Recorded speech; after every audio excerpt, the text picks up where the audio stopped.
Hello, friends. I have gotten a little behind the last few nights. I wasn't feeling too well and didn't make any videos the last couple of nights, so I'm going to try to get caught up tonight and get started as soon as I can. We're going to hear 3 chapters tonight, chapters 14, 15, and 16 from Ken Schoolin's book, The Adventures of Jonathan Gullible, a Free Market Odyssey. Starting with chapter 14, Escalating Crimes. It is seldom that liberty of any kind is lost all at once. David Hume. Happy to find a new friend, Jonathan wandered off in a daze. Then, with a start, he realized that he had better pay closer attention to his surroundings or he would not find his way back the next day. He happened to come across a policeman not much older than himself who was sitting on a bench reading a newspaper. Jonathan tensed at the sight of the crisp black uniform and shiny gun, but the youthful, open expression on the policeman's face made Jonathan relax. The policeman was totally engrossed in the newspaper, and Jonathan glanced over at the headline, Lords Approve Death Penalty for Outlaw Barbers. The death penalty for barbers? Exclaimed Jonathan in surprise. The policeman glanced up at Jonathan. Excuse me, said Jonathan. I didn't mean to bother you, but I couldn't help seeing the headline. Is that a misprint about the punishment? Well, let's see, the officer read aloud. The Council of Lords has just authorized the death penalty for anyone found to be cutting hair without a license. No misprint. What's so unusual about that? Isn't that quite severe for such a minor offense? Asked Jonathan cautiously.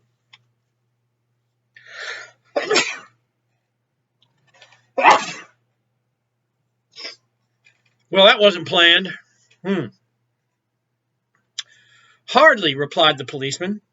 The death penalty is the ultimate threat behind all laws, no matter how minor the offense. Jonathan's eyes widened. Surely you wouldn't put someone to death for cutting hair without a license. Of course we would, said the policeman, patting his gun for emphasis, though it seldom comes to that. Why? Well, every crime escalates in severity. That means the penalties increase the more one resists. For example, if someone wishes to cut hair without a license, then a fine will be levied. If he or she refuses to pay the fine or continues to cut hair, then the outlaw barber will be arrested and put behind bars. And, said the man in a sober tone, resisting arrest subjects a criminal to severe penalties. His face darkened with a frown. The outlaw may even be shot. The greater the resistance, the greater the force used against him. Such a grim discussion depressed Jonathan. So the ultimate threat behind every law really is death. Surely the authorities would reserve the death penalty for only the most brutal criminal acts, violent acts like murder and rape. No, said the police officer. The law regulates the whole range of personal and commercial life. Hundreds of occupational guilds protect their members with licenses like these. Tree workers, carpenters, doctors, plumbers, accountants, bricklayers, and lawyers. You name it, they all hate interlopers. How do licenses protect them? Asked Jonathan. The number of licenses is restricted to the few who pass the rituals of guild membership. This eliminates the unfair competition of intruders with peculiar new ideas, overzealous enthusiasm, back-breaking efficiency, or cutthroat prices. Such unscrupulous anti-competitive competition threatens the traditions of our most esteemed professions. Jonathan still didn't understand. Does licensing protect customers? Oh, yes, it says so right here. The policeman turned back to the newspaper, reading. Licenses give monopolies to guilds so that they can protect customers from unwise decisions and too many choices. Tapping his chest proudly, the policeman added, and I enforce the monopolies. Monopolies are good?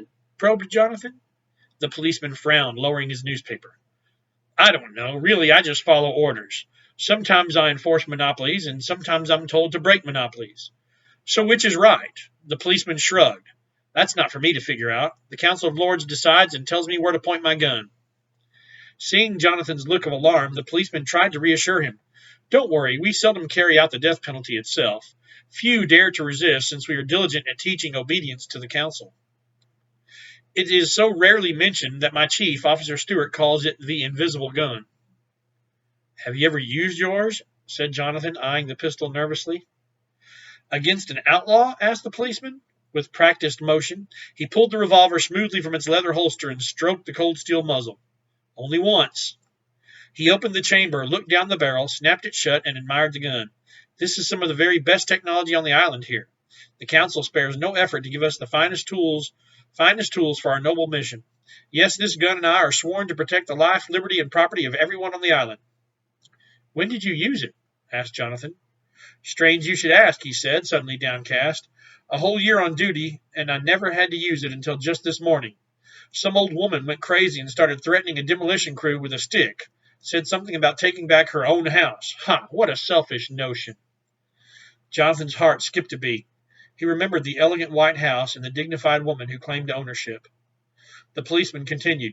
I tried to persuade her to give up. The paperwork was all in order. The house had been condemned to make way for the Lady Tweed People's Park. Jonathan could barely speak. What happened? I tried to reason with her, told her she could probably get off with a light sentence if she came along with me peacefully. But then she threatened me, told me to get off her property. Well, it was a clear case of resisting arrest. Imagine the nerve of that woman. Yes, sighed Jonathan, what nerve? The conversation died. The policeman read quietly while Jonathan stood silent, nudging a stone with his foot.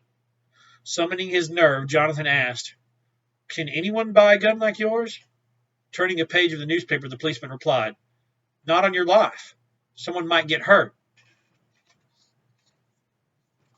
And that is chapter 14, which is, I always try to find relevance, and it's so interesting, I guess, that Shelley Luther, the salon owner in Dallas, was released from jail yesterday for being an outlaw barber. So isn't that interesting? Chapter 15, Book Battles. Any alleged right of one man which necessitates the violation of the right of another is not and cannot be a right. Ayn Rand. Activity on the streets increased as Jonathan continued toward the center of the town. Mises followed him at a distance. Here was a cat with a purpose, to catch every rat or uncover any food possible. He covered 3 times the distance that Jonathan did, exploring back alleys, garbage cans, and crawl spaces. The cat's yellow hair grew dusty and shabby despite his constant grooming. Well-dressed individuals with preoccupied expressions marched or knee-shuffled briskly along the pavements. Crossing a large open square, Jonathan encountered an elderly man and a young woman having a vicious shouting match. They cursed and shouted, waving their arms violently in the air. Jonathan joined a small gathering of bystanders to see what the fight was all about. Just as the police arrived to pull them apart, Jonathan tapped the shoulder of a frail old woman leaning on a cane and inquired, Why are they so angry with each other? The woman had deep wrinkles and creases across her face and hands. She regarded young Jonathan carefully before replying in a thin, quavering voice. These 2 rowdies have been screaming at each other for years about the books in the council library. The man always complains that many of the books are full of trashy sex and immorality. He wants those books taken out and burned, while she reacts by calling him a pompous Puritan. She wants to read those books? Asked Jonathan.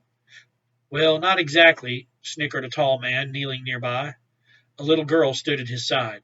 She complains about different books. She claims that many of the books in the library have a sexist and racist bias. Daddy, what is bias? Pleaded the little girl while tugging at his shoulder. Later, dear. As I was saying, continued the man, the woman demands that those sexist and racist books be thrown out and that the library purchase her list of books instead. By now, the police had handcuffed both of the fighters and were dragging them down the street. Jonathan shook his head and sighed. I suppose the police arrested them for this brawl? Not at all, laughed the old woman. The police arrested both of them for refusing to pay the library tax. According to the law, everyone must pay for all the books, whether they like them or not. Really? Said Jonathan. Why don't the police just let the people keep their money and let them pay for what they like? But then my daughter couldn't afford to go to a library, said the kneeling man. He peeled the wrapping from a big red and white spiral candy sweet and handed it to his daughter. Hold on, mister, said the old woman as she shot a look of disapproval at the candy. Isn't food for your daughter's mind just as important as food for her stomach? What are you getting at? Responded the man defensively. His daughter had already managed to smear the candy across her dress. The woman replied firmly, Long ago we had a great variety of subscription libraries, known then as scriptlibs. It cost a small membership fee every year, and no one complained because they only paid for the scriptlibs that they liked. Script labs even competed for members, trying to have the best books and staff, the most convenient hours and locations. Some even went door to door to pick up and deliver books. People paid for their choices because library membership was important to them. She added, a higher priority than candy. Turning directly to Jonathan, she explained, then the Council of Lords decided that a library was too important to be left to the individual's liking. At taxpayer expense, the council created the G-Lib, a large government library. The glib became popular because it was free. People never had to pay to use the books.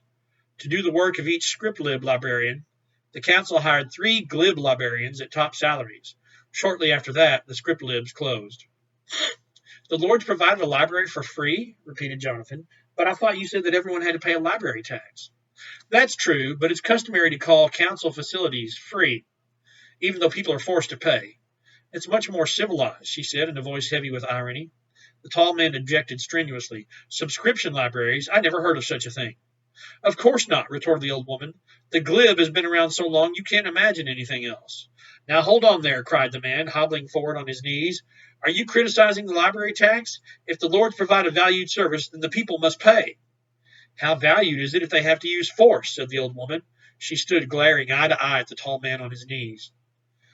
Not everyone knows what's good for them, and some can't afford it, declared the man. Intelligent people know that free books build a free society, and taxes spread the burden so that everyone has to pay their fair share. Otherwise, freeloaders might ride on the backs of others. There are more freeloaders now than ever, replied the old woman. Frequent users and those with tax exemptions ride on the back of everyone else. How fair is that? Who do you think has more influence with the Council of Lords? A well-connected supporter or some poor guy who gets off work after glib closing hours? Pushing his little girl behind him and edging forward, the man retorted hotly, just what kind of library choice do you want? Do you want to choose a subscription library that may be biased against some group in society? You can't avoid bias, the woman screamed, leaning close to his face. Do you want buffoons in the council to choose your bias for you? Who's the buffoon? Countered the man, shoving the old woman slightly off balance. If you don't like it, then why don't you just leave Corumpo? You insolent rascal, replied the woman, popping him on the head with her cane. I've been paying for your glib since before you were born. By now, the two were yelling at each other. The little girl was crying, and someone shuffled off to summon the police. Again. Jonathan edged past them and fled the square for the peace and quiet of the nearby glib. And that is chapter 15. And now to finish out the night's reading, chapter 16, Nothing to It. There is absolutely no ground for saying that the market economy fosters either material or immaterial goods. It simply leaves every man free to choose his own pattern of spending. Murray Rothbard. The glib structure stood 2 stories high with an impressive stone facade. A well-dressed crowd clustered at the entrance, waiting to enter. They pretended not to notice the mounting quarrel that flared behind them in the square. As Jonathan joined the group, he read with interest the heavy bronze letters above the doorway. Lady Bess Tweed, People's Library. Visitors at the back of the crowd craned to look over those standing in front. They exclaimed aloud at what they saw. Marvelous, whispered some. Stunning, said others. Try as he might, Jonathan couldn't see what caught their attention. Deft and slim, Jonathan squeezed around the crowd and approached the librarian's desk inside the entrance.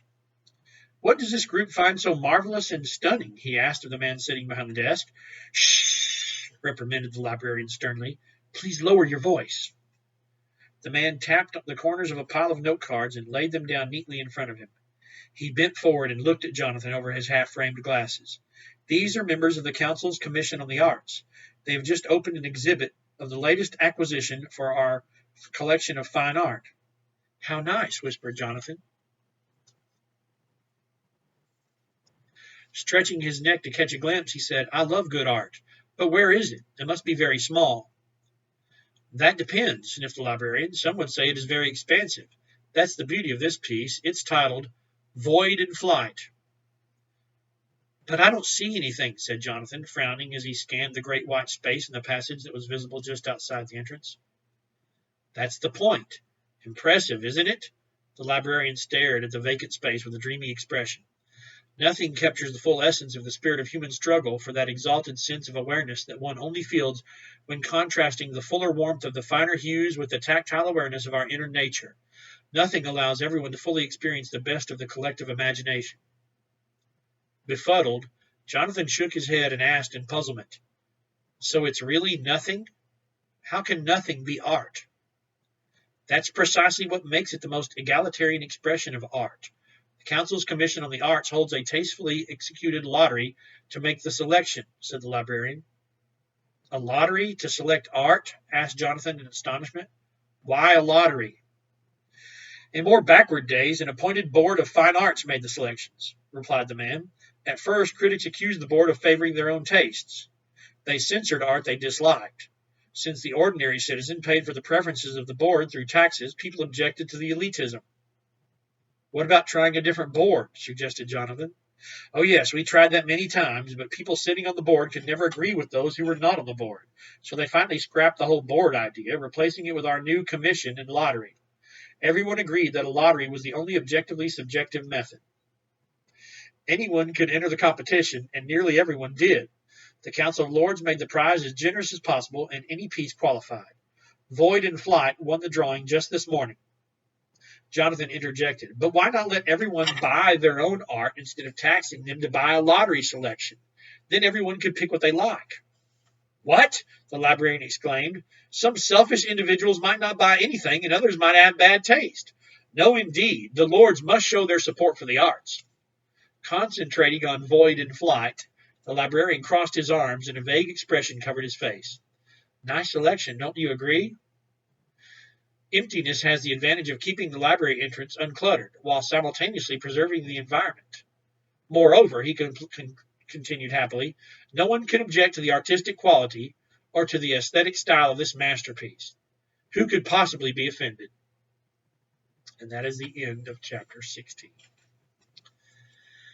I'll be back tomorrow, God willing, with chapter 17, The Special Interest Carnival. Have a wonderful evening.